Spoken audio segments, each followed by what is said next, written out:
சட சடவென்று மழை துளி விழுகுது, மண்ணும் மணக்கிறதே.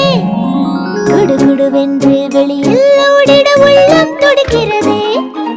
குடையை விரிக்கலாம், கோட்டை அணியலாம், மழையில் ஆடிடலாம். தேங்கிய கொட்டை நீரினில் நாமும் தொப்பன குதித்திடலாம்.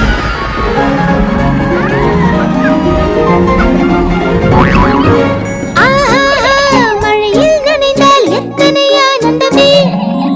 அம்மா கோபம் கொள்வார் என்றே மனதில் பயம் வருமே. என் செல்ல அம்மா வீட்டில் செய்வார் பக்கோடா சுட சுடவே. அன்புடன் என்னை அருகில் அழைப்பார், தலையை துவட்டிடவே.